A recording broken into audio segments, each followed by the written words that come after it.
নিয়োগের দাবিতে রাজপথেই দিন গুজরান চাকরি প্রার্থীরা। যোগ্যতার প্রাপ্য মূল্য আদায় করতে একাধিকবার মিটিং, মিছিল, বিক্ষোভকে প্রতিবাদের হাতিয়ার বানিয়েছেন তারা। এবার অবিলম্বে ন্যূনতম 50,000 শূন্য পদে নিয়োগ সহ 2022 টেটের ইন্টারভিউয়ের বিজ্ঞপ্তি প্রকাশের দাবিতে করুণাময়ীর সৌরভ গাঙ্গুলি ক্রিকেট কোচিং ক্যাম্পের সামনে ধর্ণা মঞ্চে তাদের 4 দিনের লাগাতার বিক্ষোভ। 1 ফেব্রুয়ারি থেকে শুরু হয়েছিল এই ধর্ণা কর্মসূচি। রবিবার অন্তিম দিনেও মিলল না কোনো রফা সূত্র। মূলত তাদের অভিযোগ, সরকারের সদিচ্ছার অভাবেই আটকে রয়েছে তাদের নিয়োগ। আইন মেনে শান্তিপূর্ণ অবস্থানেও সরকারের হুঁশ না ফিরলে আগামী দিনে তাই আইনের শিকল ভাঙার পথই বেছে নেবেন তারা। কার্যত ধর্ণা মঞ্চ থেকে আইন অমান্যের হুঁশিয়ারি 2022-এর টেট উত্তীর্ণ চাকরি প্রার্থীদের। আগে যতবার ওনার কাছে যাওয়া হয়েছে উনি বারবার বলেছেন যে আইনি জটিলতা আছে। এখন কিসের জটিলতা? এখন তো কোনো জটিলতা নেই। আমরা পাশের রাজ্যে দেখছি লক্ষ লক্ষ নিয়োগ হচ্ছে, সেখানে কি করে দিতে পারছে? আর আমাদের একটা নিয়োগের জন্য এইভাবে রাস্তায় দিনের পর দিন কেন পড়ে থাকতে হবে? উনি আমাদের সাথে দেখা করতে আসেননি একটাই কারণ ওনার আর মুখ নেই। কারণ উনি আমাদের যে প্রতিশ্রুতি দিয়েছিল স্টে ওঠার আইনি জটিলতার পুরনো জটিলতা কেটে গেলে উনি আমাদেরকে এই 24 থেকে 48 ঘন্টার মধ্যে উনি আমাদের নোটিশ দেবেন, 2005-দের নোটিশ দেবেন, কিন্তু এখনও দিতে পারেননি। উনি এর জন্য আমাদেরকে ফেস করতে ভয় পাচ্ছেন। ওর জন্য আমাদের সাথে এখনো পর্যন্ত শাসক দলের কেউ আমাদের সাথে দেখা করতে আসেনি। আমরা কালীঘাট থেকে শুরু করে সভাপতি অফিস, বিকাশ ভবন, এমন কোনো জায়গা বাদ রাখিনি। আর তাহলে আমাদের আর এরপরে আর কোথায় যাওয়ার আছে? এরপর আইন অমান্য ছাড়া আমাদের আর কোনো গতি নেই।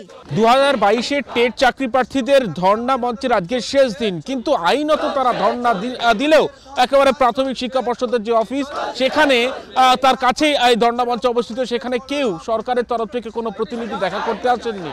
এই জায়গায় দাঁড়িয়ে তাদের সাফ হুঁশিয়ারি, আইন অমান্যের পথে হাঁটবেন তারা। যখন আইনত কিছু হলো না, আইন অমান্যের পথে হাঁটবেন এবং সরকারকে বুঝিয়ে দেওয়া হবে তাদের যে দাবি দেওয়া অত্যন্ত ন্যায়সঙ্গত। কেন্দ্রীয় বঞ্চনার প্রতিবাদে রেড রোডে মুখ্যমন্ত্রী ধর্নায় ব্যস্ত, কিন্তু নিজের রাজ্যে 7 বছর ধরে চাকরি প্রার্থীদের যে নিয়োগ যন্ত্রণা সহ্য করতে হচ্ছে সেদিকে কেন হুঁশ নেই মাননীয়ার? তিনি কি চাকরি প্রার্থীদের মুখ্যমন্ত্রী নন?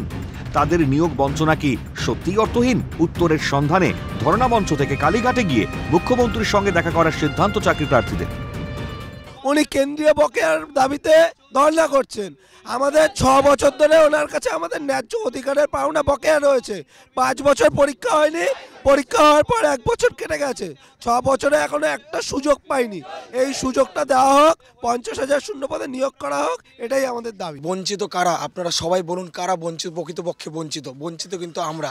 আজকে উনি 100 দিনের প্রকল্পের জন্য বা যে কোনো কিছুর জন্য আজকে উনি ধর্নায় বসছেন।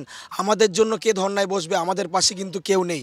আজকে মুখ্যমন্ত্রী উনি আমাদের কোনো কথাই শুনতে চাইছেন না। আচ্ছা, উনি কি আমাদের মুখ্যমন্ত্রী নন? এইটার কথাটা জবাব একটু আমরা চাই। বিগত কয়েক বছর ধরেই শহরের নানা প্রান্তে যোগ্যতার প্রাপ্য মূল্য আদায়ের দাবিতে বিক্ষোভ করেছেন বিভিন্ন বিভাগের চাকরি প্রার্থীরা, কিন্তু সময় পেরিয়ে গেলেও অন্ধকারে তাদের নিয়োগের ভবিষ্যৎ। জীবনের অর্ধেকটা সময় তাদের কেটে গিয়েছে রাজপথেই। দোরগোড়ায় লোকসভা নির্বাচন, ভোট কিনতে ব্যস্ত সরকার, কিন্তু যাদের দ্বারা ভোটের মসনদ মিলবে তাদের প্রতি ভ্রুক্ষেপ নেই সরকারের। কবে মিলবে নিয়োগ? ওয়াকিবহাল মহলে এই প্রশ্নকে সামনে রেখে একাধিক তর্ক বিতর্কের উত্থান ঘটলেও জবাব আজও অধরা। ক্যামেরায় সঞ্জীব চক্রবর্তীর সঙ্গে অয়ন শর্মা ও সৌভিক গিরির রিপোর্ট, ক্যালকাটা নিউজ।